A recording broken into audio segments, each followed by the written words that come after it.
Bien. Alors, ce qu'on va faire, c'est remplacer cette image JPEG par la version PSD.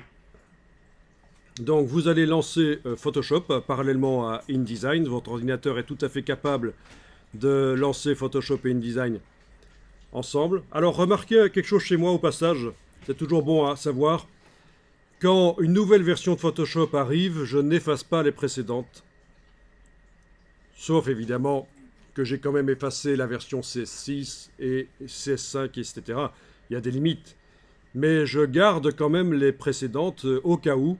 Parce que par exemple, dans la version 2014 de InDesign, il y a des fonctionnalités qui n'existent plus dans la version 2015. Donc ça, il faut le savoir. Soyons prudents. Et ça, c'est au moment de l'installation des logiciels Adobe, vous avez la possibilité de conserver les anciennes versions sur l'ordinateur. C'est conseillé. Donc je vais quand même lancer la dernière version ici de Photoshop.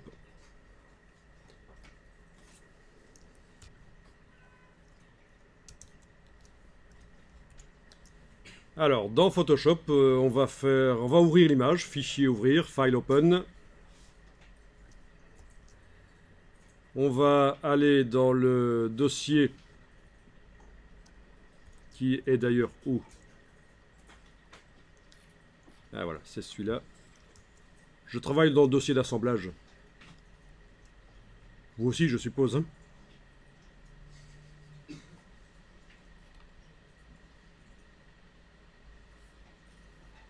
Ok, donc dans Photoshop, File Open, et je vais ouvrir l'image JPEG qui est dans le dossier. Dans Links,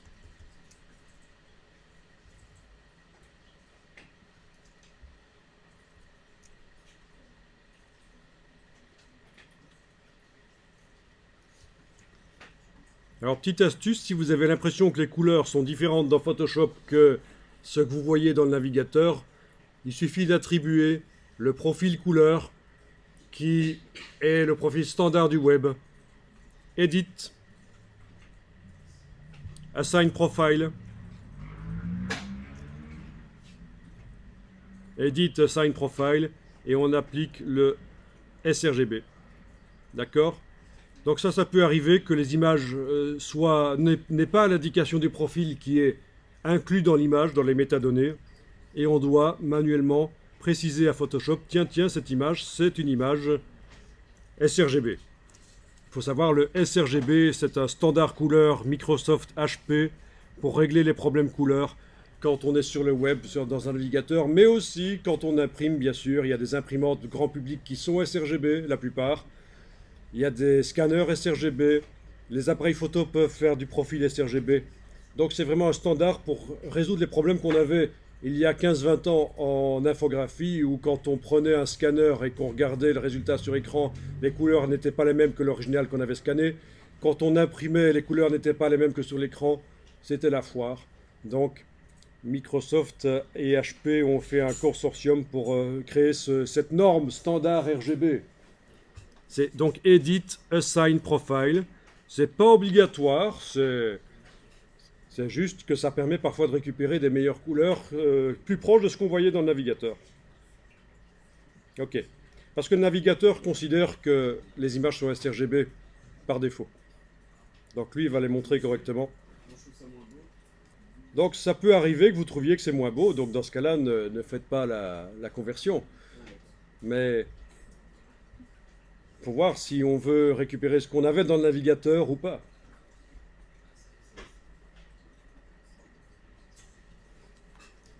En tout cas, voilà, on a une image qui est ouverte dans Photoshop. Quel est le format de cette image dans Photoshop? Bon, il est indiqué JPEG là au-dessus. Mais en fait, c'est juste le nom du fichier. Une image dans Photoshop a été décompressée, ce sont des pixels, il n'y a pas de format. Le format, c'est la manière d'écrire les pixels sur le disque dur dans un fichier qui a un certain format, JPEG, PSD, GIF, etc. Mais quand c'est ouvert dans Photoshop, il n'y a pas de format. Et donc, je peux enregistrer cette image maintenant dans un autre format sur le disque dur, par exemple le format Photoshop, qui me permettra de faire beaucoup plus que ce qu'on peut faire avec le JPEG. Alors on y va, File, Save As. Dans le dossier, vous retrouvez votre dossier. Je demande format Photoshop. Donc vous voyez que l'extension de fichier va être .psd. Je l'enregistre au même endroit. Ça n'écrase pas parce que c'est une extension différente. C'est le même nom de fichier mais une extension différente. Alors sur les ordinateurs Windows, il vaut mieux demander que les extensions apparaissent en permanence. Sur le Mac aussi. Quand vous êtes infographiste, c'est mieux.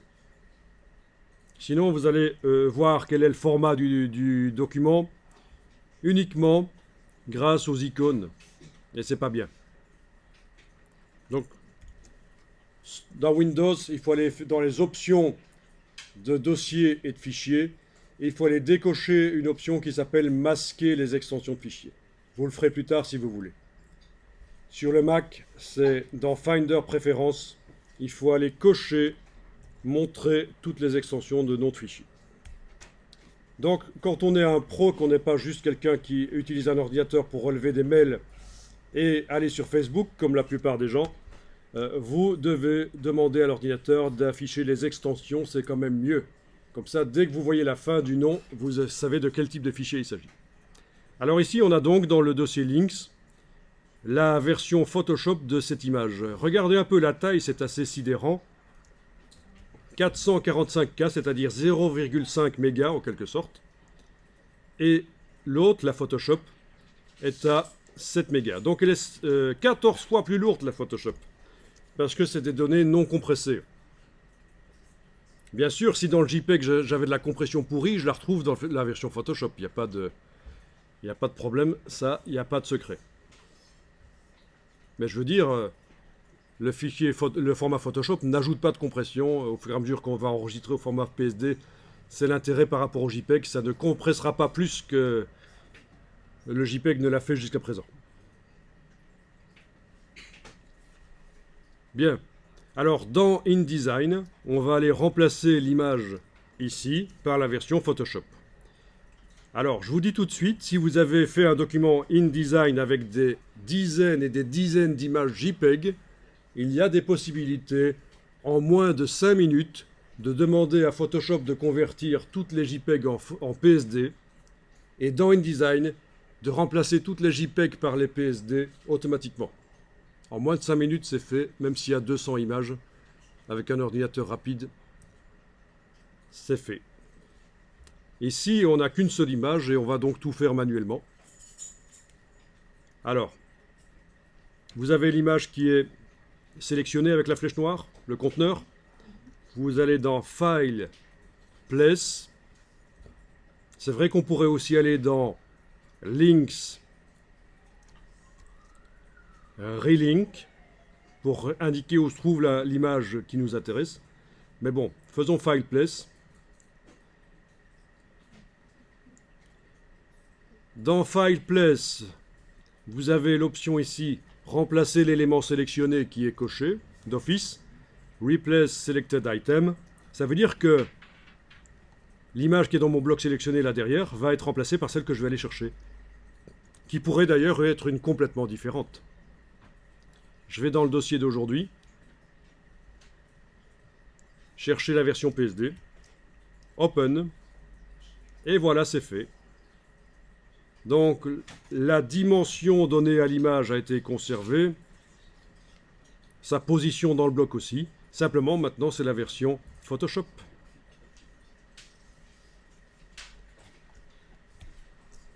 Quel est l'intérêt? Vous allez voir un peu plus tard. Alors, je vais enregistrer le document. Alors, vous avez vu qu'on utilise des incréments.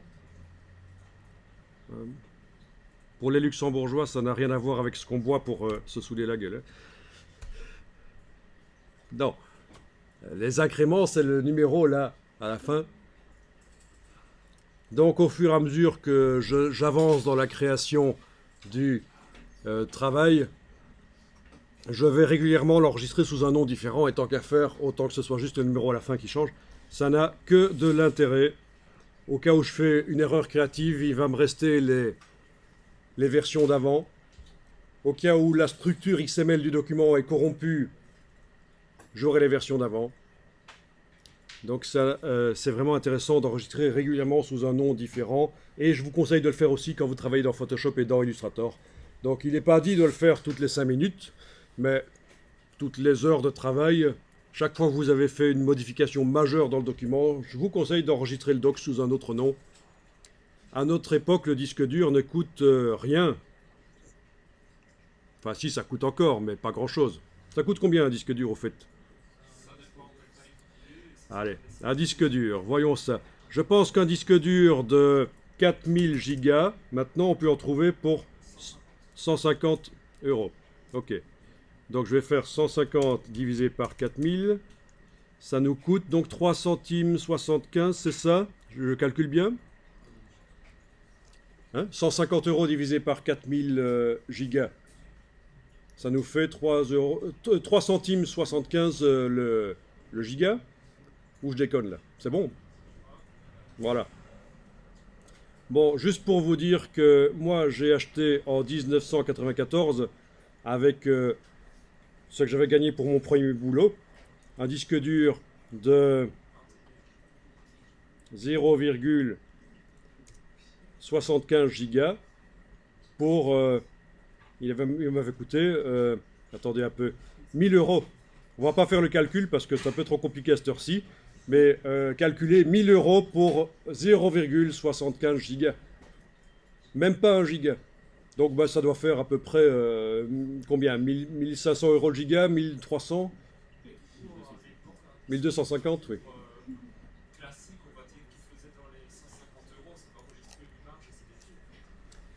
Bah, à l'époque, les disques durs à 150 euros n'existaient pas.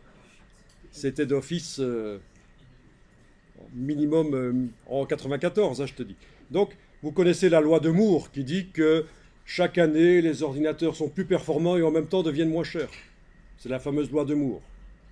Donc, elle a toujours lieu. Bon, elle est parfois contestée, mais on va vous en parler dans d'autres cours, hein.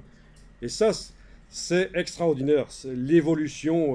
On apprécie vraiment quand on a travaillé sur des bécanes pourries. Moi, j'ai commencé en 87 avec un ordinateur Yamaha Microsoft qui avait combien de RAM? 16K.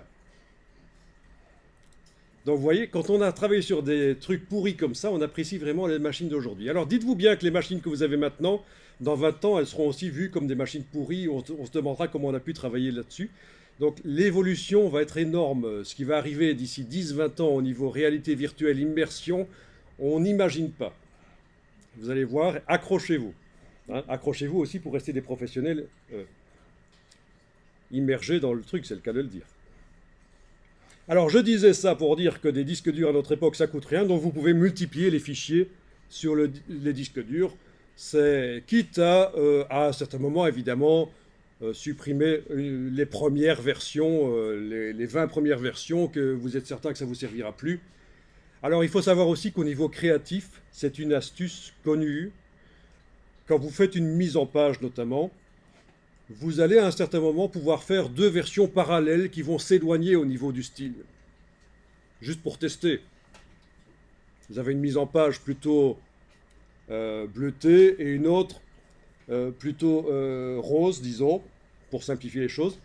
Et à un certain moment, vous allez vous dire, mais tiens, si j'allais chercher un élément de la version rose et la mettre dans la version bleue, et vous allez voir que c'est génial parce que ça multiplie la créativité de faire ça.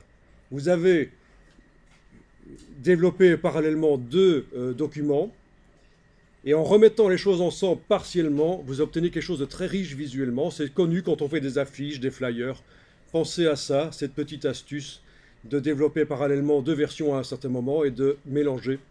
Donc ça aussi, c'est pas possible de le faire si on n'a pas gardé les anciennes versions des documents. Il faut pouvoir aller rechercher à un certain moment là où c'était bien. Ok, donc la suite ici avec l'image, c'est qu'on va mettre dans Photoshop, on va modifier l'image et on va voir qu'il y a en fait un lien. L'image Là, dans InDesign, InDesign est en permanence en train de regarder ce qui arrive au fichier sur le disque dur. D'ailleurs, s'il me prend l'envie de changer le nom du fichier sur disque dur, ici, il y a beaucoup de chances qu'il ne la retrouve pas et que je devrais lui réindiquer où elle se trouve. Voilà, j'ai renommé ça en indiquant Brawl, la version Photoshop. Voyons un peu dans InDesign. Tiens, il a l'outrecuidance de me dire qu'il ne sait plus où il est. Le fichier. Bon, c'est un peu normal. J'enlève le mot Brawl que j'avais mis. Dans InDesign. Ah tiens, il a retrouvé. Je sors du dossier Links l'image. Voyez? Tiens, il la trouve plus. Donc, il faut faire attention à ça. C'est un système de lien. D'où l'intérêt de faire ce qu'on a fait au tout début, que je vous ai montré, l'assemblage. Et là, vous êtes certain que quand vous transférez un document InDesign vers un autre ordinateur ou que vous l'archivez, vous avez tout qui est dedans. Les liens sont avec les documents InDesign. Anciennement, l'assemblage servait à envoyer vers l'imprimeur, mais depuis lors, on utilise plutôt les PDF, c'est mieux. On ne transfère pas tout le document avec les liens vers l'imprimeur, il y a trop de chances que ça foire. Le PDF est plus figé, c'est plus sûr qu'on va obtenir exactement ce qu'on a fait.